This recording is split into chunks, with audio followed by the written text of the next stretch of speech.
ಸ್ಪಷ್ಟನೆ ಕೇಳಿ ಸರ್ಕಾರಕ್ಕೆ ಪತ್ರ ಬರೆದಿದ್ದಾರೆ ಸರ್. ನಾವು ನೋಡ್ತೀವಿ ಅದನ್ನು, ಸರ್ ಅದನ್ನ ನೋಡ್ತೀವಿ ರೀ.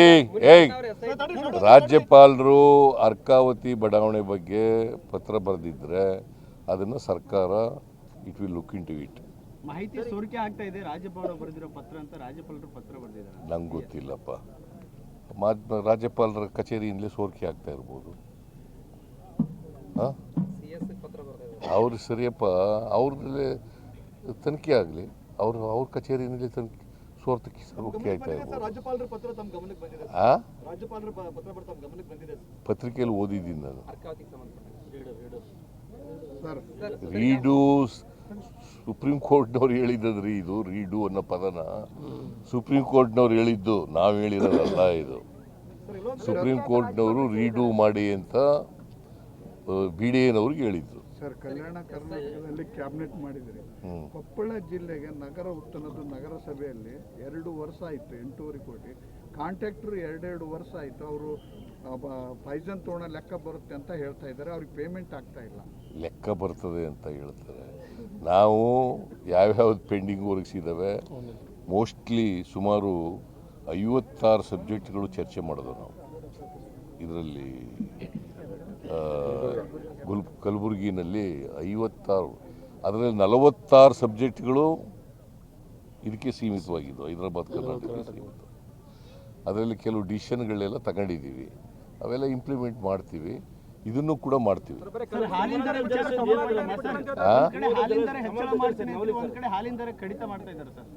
ಏನು ಹಾಲಿನ ದರ? ಈ ಕೋಲಾರದಲ್ಲಿ ಹಾಲಿನ ದರವನ್ನು ಹೆಚ್ಚಳ ಮಾಡಿ ರೈತರಿಗೆ ಕೊಡ್ತೀನಿ ಅಂತ ಹೇಳಿದ್ರಿ. ನೋಡಪ್ಪ, ಅಲ್ಲಿ ನಾನು ಹೋದಾಗ ಮಾಗಡಿನಲ್ಲಿ, ಕೋಲಾರದಲ್ಲ,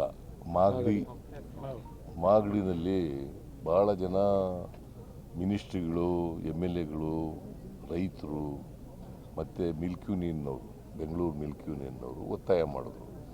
ನಮಗೆ ಬೇರೆ ರಾಜ್ಯಗಳಿಗಿಂತ ಭಾಳ ಕಡಿಮೆ ಇದೆ ಕರ್ನಾಟಕದಲ್ಲಿ ಮಾರಾಟದ ಬೆಲೆ ಮತ್ತು ಕೊಂಡ್ಕೊಳ್ತಕ್ಕಂಥ ಬೆಲೆ. ನಮಗೆ ಹೆಚ್ಚು ಕೊಡಬೇಕು, ರೈತರಿಗೆ ಭಾಳ ಕಷ್ಟ ಆಗಿದೆ.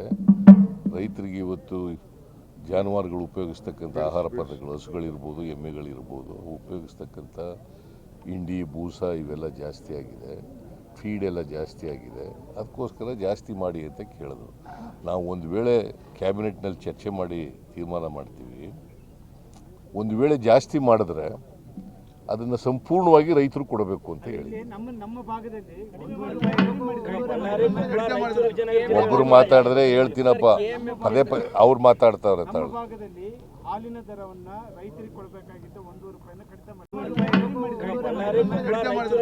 ಒಬ್ಬರು ಮಾತಾಡಿದ್ರೆ ಹೇಳ್ತೀನಪ್ಪ, ಪದೇ ಪದೇ ಅವ್ರು ಮಾತಾಡ್ತಾರೆ. ಭಾಗದಲ್ಲಿ ಹಾಲಿನ ದರವನ್ನ ರೈತರಿಗೆ ಕೊಡಬೇಕಾಗಿತ್ತು 1 ರೂಪಾಯಿನ ಕಡಿತ ಮಾಡಿದ್ರು. ಅವ್ರು ನಿರ್ಧಾರ ತೆಗೆದುಕೊಂಡ್ರು, ಏನು ಮಂಡಳಿ ಒಕ್ಕೂಟದವರು ನಿರ್ಧಾರ ಮಾಡಿ ರೈತರಿಗೆ ಕೊಡಬೇಕಾಗಿತ್ತು ಉತ್ಪನ್ನ. ನಾನು ಹಿಂದಿನ ಕೇಳಿದ್ದೀನ, ಮುಂದೆ ಕೇಳಿದ್ದೀನಿ. ಅಲ್ಲ, ನಾನು ಹೇಳಿರೋದು ಎಲ್ಲಿಗ್ರಿ? ಏ ಸುಮ್ಮನೆ ಏನೋ ಪ್ರಶ್ನೆ ಕೇಳಬೇಡಿ ನೀವು. ನಾನು ಹೇಳಿರೋದು ಮುಂದಕ್ಕೆ ಮಾಡಿದ್ರೆ, ಬೆಲೆ ಜಾಸ್ತಿ ಮಾಡಿದ್ರೆ, ಹಾಲಿನ ದರ ಹೆಚ್ಚು ಮಾಡಿದ್ರೆ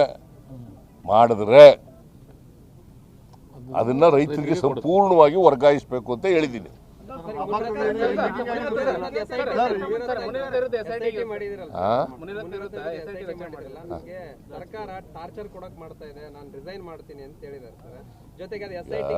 ನಮಗೆ ನಾವು ದ್ವೇಷದ ರಾಜಕಾರಣ ಮಾಡಲ್ಲ ಯಾರ ಮೇಲೂ. ಈಗ ಅಫೆನ್ಸ್ ಮಾಡುವಂತ ನಾವು ಹೇಳಿದೀವ ಯಾರಿಗಾರು? ಎಲ್ಲ ಶಾಸಕರುಗಳು ನನ್ನನ್ನು ಭೇಟಿ ಮಾಡಿ SIT ಮಾಡಿ ಅಂತ ಹೇಳಿದರು. ಯಾಕಂತಂದರೆ ಒಂದು ಅಫೆನ್ಸ್, ಒಂದು FIR ಅಲ್ಲ ಅವ್ರ ಮೇಲೆ ಆಗಿರೋದು, ಮುನಿರತ್ನ ಅವ್ರ ಮೇಲೆ. ಒಂದು ಎಕ್ಸ್ಟಾರ್ಷನ್ಗಾಗಿದೆ, 2ನೇದು PCR ಆ್ಯಕ್ಟ್ನಲ್ಲಾಗಿದೆ, 3ನೇದು ರೇಪ್ ಕೇಸ್ಗಾಗಿದೆ. ಏನು ಮಾಡ್ಬೇಕು ಹೇಳಿ ನೋಡೋಣ, ನೀವೇ ಹೇಳ್ರಿ. ಅಲ್ಲ, ಅದನ್ನೇ ಪುನಃ ನೀನು ಹೇಳಪ್ಪ. ಟಾರ್ಗೆಟ್ ಮಾಡ್ತಾ ಇದ್ದೀವ ಈಗ, ಅಫೆನ್ಸ್ ಮಾಡುವಂತ ಹೇಳಿ FIR ಆಗ್ಬೇಕಾದ್ರೆ ಏನು ಮಾಡಬೇಕು? ತಪ್ಪಿಸ್ತರಲ್ವ, ತಪ್ಪು ಮಾಡಿದ್ರಲ್ವ FIR ಆಗೋದು. ಟಾರ್ಚರ್ ಮಾಡಿ ಕಂಪ್ಲೇಂಟ್ ಯಾರು?